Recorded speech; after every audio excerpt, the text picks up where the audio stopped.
I saw the film today, and I'm sure you've heard this a lot from a lot of people, but it's just superb. And your performance was heartbreaking. Oh, thank you, man. Oh, really good. So thanks for that.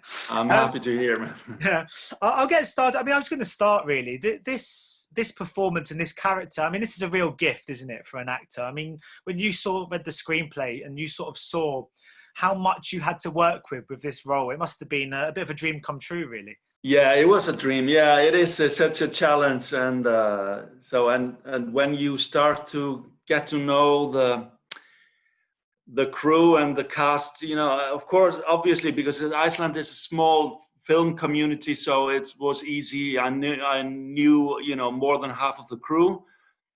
The only person I didn't know personally, that was the little girl, the little actress, and I was so happy when I got to know her, and that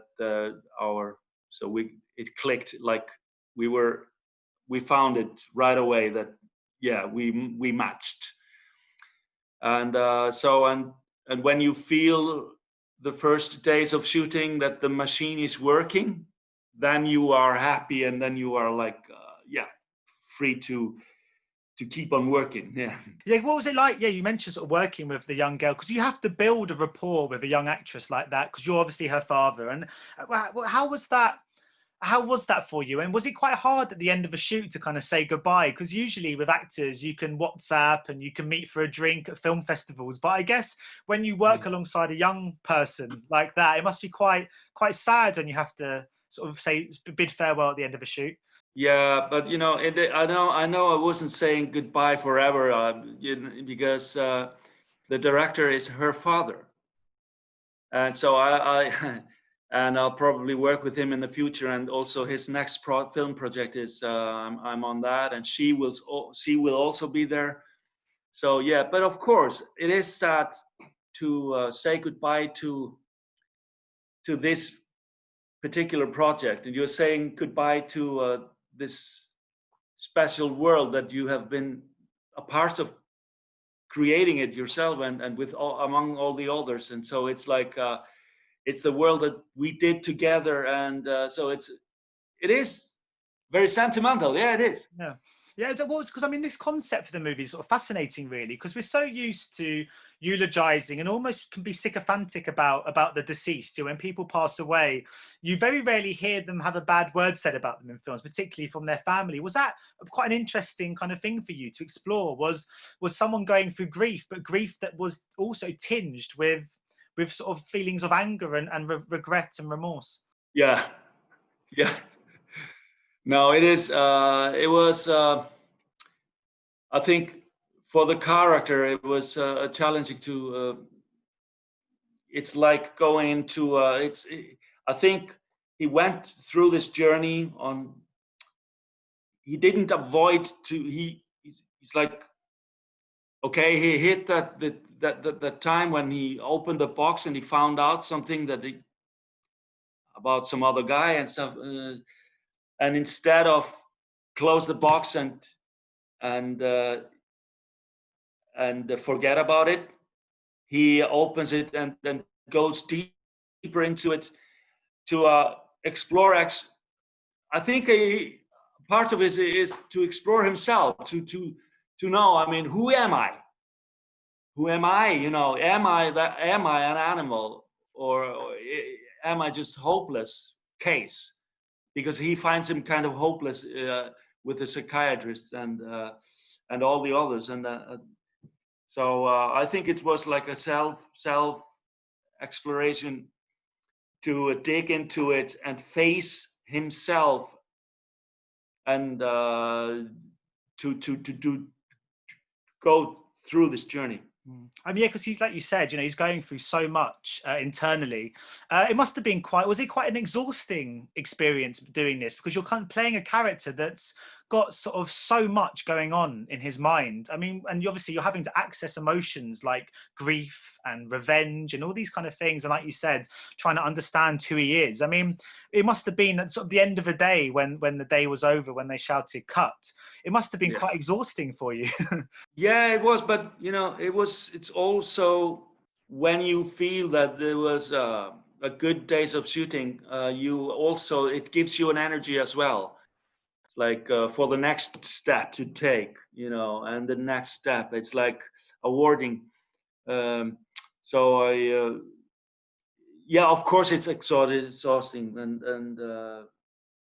and you become tired, but it's also very exciting to deal with it, you know, the next day, you know. Yeah. When you put so much of yourself into a role like you do here, is it quite hard to watch the film back to see, because you're seeing yourself on screen access so many emotions? How is it as an audience member for yourself? It is okay, actually. Maybe it's a little bit hard in the beginning, and it's just hard because, you know, to see yourself, you know, on the big screen. It's I mean, I've seen myself so many times, but you know, when it's the first time, like first screening I saw was very difficult, but then I got used to it, and I saw better and better. You know, I could actually, how do you say, take myself away and watch it as it was some kind of, you know, another guy.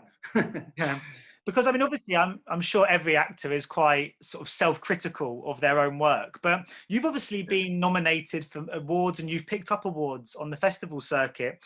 Does that make you think, hang on a sec, maybe I did a really good job on this one? Or is it still hard for an actor to kind of to praise himself? Or have you been able to, because you've been getting so much recognition for this performance? I mean, it's enjoyable, but at the same time, it's like I don't want to think too much about it, because I have like all the things to do. I mean, I can't just be celebrating all the time because of this. But it's and also, I mean, I have the feeling when I am taking a prize, I'm taking a prize for the whole film, because I have to say that, I mean, I wouldn't have been that good if I wouldn't have been in such a good project and with such a good director and with such a good cast. So I really want to look at it like that. You know? Yeah, you must have been thrilled watching it back, in a sense that, I mean, just the atmosphere to the movie, the soundtrack. I mean, the Leonard Cohen song at the end and stuff. I mean, it must have been great to get a sense for the filmmaker's vision when you sat down to watch it. Did you get a sense of that on the set of the tone and atmosphere, and were you sort of surprised when you saw how brilliant it was when it was put together? No, actually, I wasn't that surprised. And when I took on the project, I was in the same mood as the director himself, who wrote this, and he wrote it with me in mind. So I was, you know, for the 5 years period he was writing it, he was always sending me some ideas, and so I was involved all the time, and I was, you know, I was as excited as he was. So I was convinced all the time that it would be a fantastic, like, piece of art. Yeah. You mentioned obviously sort of being on the festival circuit. Well, what's it like traveling around the world with a film that, well, firstly, that you're so proud of, but is it interesting for you to get audience reactions from different places? Do you notice different countries sort of respond to films differently when you're traveling around? Maybe slightly, but not. I think it's an international, like, subject in a way. I mean, there are like grumpy guys all over the world. Yeah. You know, and so it's not just typical Icelandic thing. So I think it's just human feelings, like everywhere else in the world. So I mean, people are dealing with themselves all over. So I could feel that a lot of understanding all over, but I can't. Maybe a slightly, you know, difference here and there, but it was interesting, and it was fun, and really nice to meet all these film people. Some of them I met before on other festivals, and some of them you're meeting again and again because we are traveling with with each movies together. Yeah, it was fun. Yeah, but did you ever feel like an ambassador for Iceland? And is there a pressure that comes with that, in the sense that, you know, because it's quite a sort of a relatively small film industry, you know, let's say an English actor doesn't go to a film festival and feel like he's representing England because there's such a large proportion of English actors there. But coming from Iceland, do you ever feel that you are there representing them? And is that something that you feel can put a pressure on yourself at all? Well, a little bit, you know. I'll try to be careful when I'm, you know, when I'm interviewed, to be not. Uh, I mean, it is. I don't know why, but there is kind of a little police on my back to say, you know, I have to be careful what I say about my country people, and you know, so it's like that. But I. I feel more like proud to represent my country and my film industry, Icelandic film industry, than yeah. I feel that's the stronger side of it. Yeah, be more proud of it. You mentioned sort of going to festivals and meeting all sorts of different people. Well, I remember seeing you at the Shooting Stars party in Berlin before. And I was just wondering, I mean, just having been involved with Shooting Stars and obviously a former winner yourself, you must be so encouraged by the amount of talent in Europe at the moment, particularly in the kind of young up and coming actors. Yeah. And it's so funny. It's like when you come all together in this big parties, there is it's not just because. I mean, it's like a huge family encouraging each other.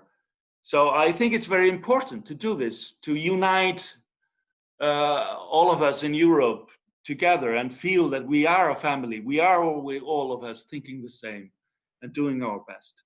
And of course, this A White Day took you back to home soil. But you've obviously made films all around the world, a real international actor. How much do you enjoy the blockbuster experience? Because obviously you've been in big, huge kind of billion-dollar, you know, multi-$100 million movies and stuff. What are films like that like to be a part of? Fantastic Beasts, Justice League.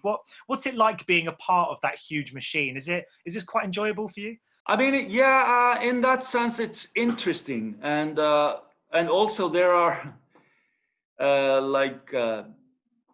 you know, yeah, it's always good to come back to the big blockbusters, you know, in a way. I mean, of course, like coming into the like Fantastic Beast, that was kind of visiting old family. I mean, not my family, but the Harry Potter family, because there's the same crew and some of the cast are working there together. So it's like, and the director.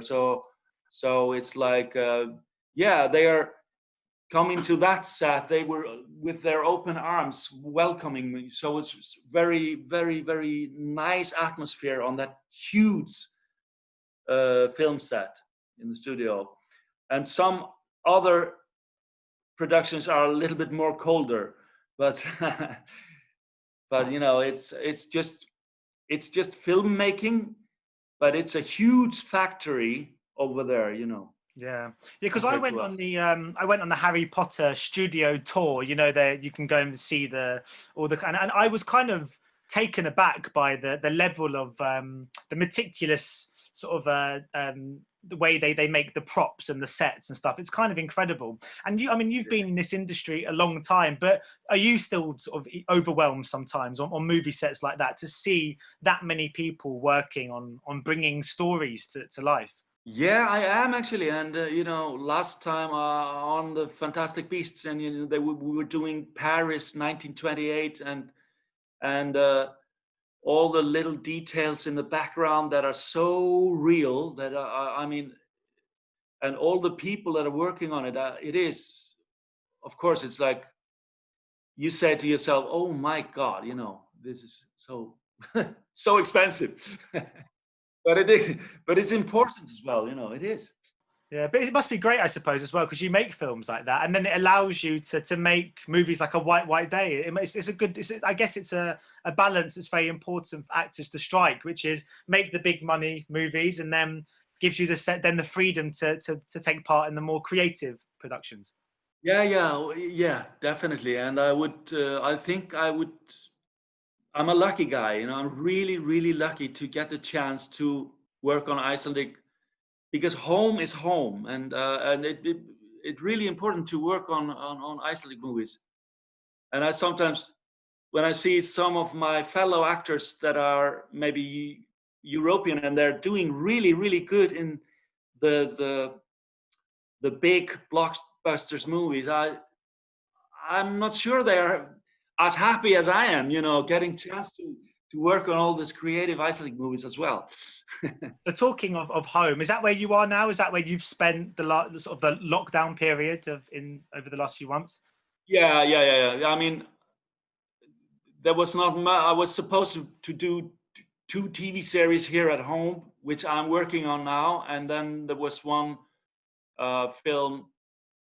Well, maybe I'm not allowed to talk about it, but I was supposed to work outside uh, in um, in July. Actually, it was my specific shooting days were in July, but that has been postponed until September probably. Yeah. How have you found this period of time? I mean, I've been speaking to lots of actors and directors, and some are finding it very creative. They're writing and watching and stuff, and some are using it as a time to really just reflect and spend time with family. I mean, how have you found your lockdown? It's been a kind of crazy few months, really, hasn't it?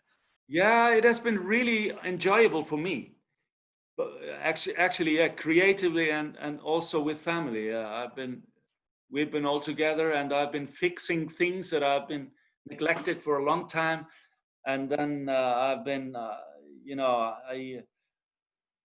I bought a motorcycle. I haven't had a motorcycle for 25 years, and then I bought one, and I feel really free as a bird. And then I've been very because I play accordion, and I've been practicing a lot, so I feel much better. You know, I'm my Yeah. fingers. Yeah. Well, I was going to say, because my final question really was just talking of keeping myself busy in lockdown. I've been watching Succession, which obviously you've been a part of before. I'm just wondering if you what sort of telly you watch. Are you a big TV fan, and if so, what are you watching at the moment? I'm not watching anything at the moment, actually. I take my periods especially in European films. It's when I get the package from Europe every fall. I get like 50 films. I try to watch them, all of them, so I can vote, you know. So, but that's my time. Then of course, I watched but not so much of TV, like TV series. No, I don't do it. But you know, I've done my Breaking Bad periods. We all have. Yeah. And I watched the Succession as well because I mainly because I knew that I was going to be in the second series, and also some others, but I'm not like very addicted into the series now. Well, I should probably let you go, so you sound like you've got about 50 movies to get through. But thank you so much for speaking to me today. It's been a real pleasure, and like I said, the movie is just superb. So it's just a shame I'm so happy. I had to watch it at home because I was in the Transylvania Film Festival, and I've been in sort of all sorts of film festivals. And I keep missing it, but I will try and one day I'll try and see it on the big screen. Maybe when they do a retrospective in 30 years or something. Yeah. Yeah. Okay, man. Brilliant. Thank you so much for your time today. Much appreciated. Ladies and gentlemen, you're watching Hey You Guys! Hey You Guys, huh? Hey, you guys. Is that from the Goonies? It is indeed, yes. Nice. Hey, you